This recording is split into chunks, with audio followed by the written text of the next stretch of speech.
extremamente nutritivo, muito importante para viabilizar uma cadeia produtiva, para desenvolver riqueza para o pequeno produtor e para trazer saúde para as pessoas, né, Giovana? Que é a lógica das punks, não é isso? Que são as plantas alimentícias não convencionais, e a professora vai falar um pouco sobre isso também.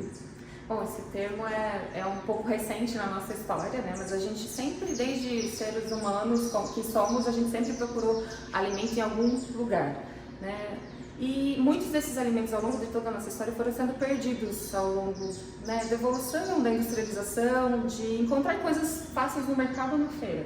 Né? Eu descobri que os índios comiam assim 3.000 a 5.000 plantas diferentes, enquanto a gente aqui no Ocidente come pouquinho, né? Na história, em registro, na história da humanidade de alimentação, são registradas mais ou menos 7, 8 mil espécies que já foram utilizadas pelo homem como alimento, basicamente como alimento. Uma riqueza. Uma riqueza absurda, e hoje a gente usa, quantas plantas você come numa semana, ou num dia, né? In natura, digamos assim, né? Que você utiliza na sua alimentação. A gente se restringiu muito, a gente tem aí 10 plantas muito utilizadas na alimentação no mundo inteiro, mas calcula-se hoje que a gente tem ali pelo menos 10% de toda a vegetação de algum lugar, né, de um determinado lugar, ela é composta por plantas alimentícias. Então são fontes de alimento que a gente desconhece muitas das vezes. Lógico, o termo punk, né, ele é um termo que se aplica a determinadas regiões ou determinadas culturas, então ele vai muito de onde você está.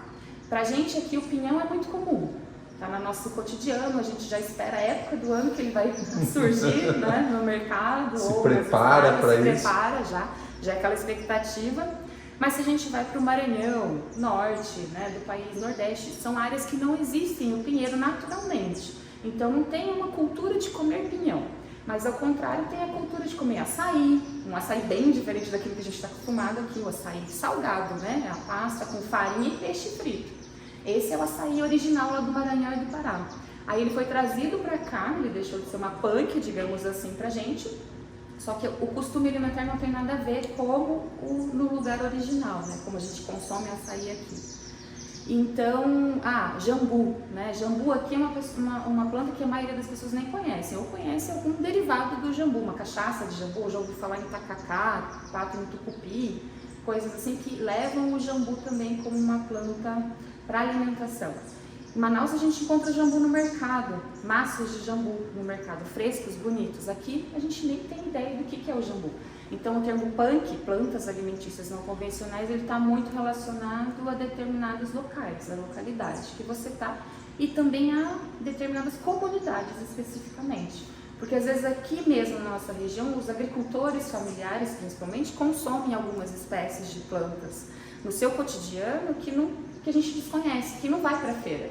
Sim. Que às vezes até eles têm vergonha de trazer para a feira porque eles acham que é uma comida que não tem valorização, né? Que é um mato, que é um inso, que as pessoas vão falar, nossa, mas você come isso, né? Que pobreza. Ele está muito relacionado a essa questão de não ter alimento naquele determinado momento, né? De subsistência no determinado momento que faltou, a escassez, né? Então, a ideia dos projetos de levar essas plantas e apresentar essas plantas para a comunidade, inclusive o bambu, que a gente tem tanto aqui na região, que é uma espécie que eu conheço desde pequena, uso na minha alimentação desde pequena, então para mim ela não é uma punk, mas aqui para qualquer um da região provavelmente vai ser uma punk, uma espécie exótica, né, diferente, e que, né, eu conheço já desde pequena. O bambu, por exemplo, esse broto, vou pegar um aqui, comestível, o japonês, ele conhece isso como takenoko.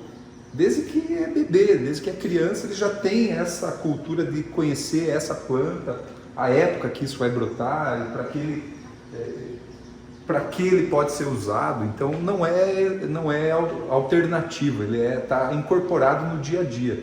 Então essa é um pouco a função da universidade, mostrar, né, Giovana, essas plantas, esse potencial, porque a comunidade originária aqui da região, ela tem milhares de plantas que ela vai ali fora, num jardim, num espaço aberto, e ela seleciona, diz, isso é comestível, isso é remédio para tal situação, para tal, e assim vai, né? Um pouco é esse o universo E mesmo aqui, tendo essa cultura, muitos perderam esse costume de comer. Quando eu vou fazer algumas oficinas, eu converso, conhece radite do mato, aquele branco, tem um que tem um meio roxinho, almeirão de padre, cada um chama de um jeito, não, almeirão de árvore.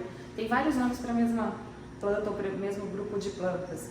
E ela, comia quando era criança, a gente catava no meio do café, no meio do pomar, mas não perdeu, né? Porque essas plantas acabam não chegando mais no mercado, numa feira. Ficou muito mais restrito o uso dessas espécies. E são espécies muito diversas, que têm uma riqueza de nutrientes, né? Que a maioria desconhece.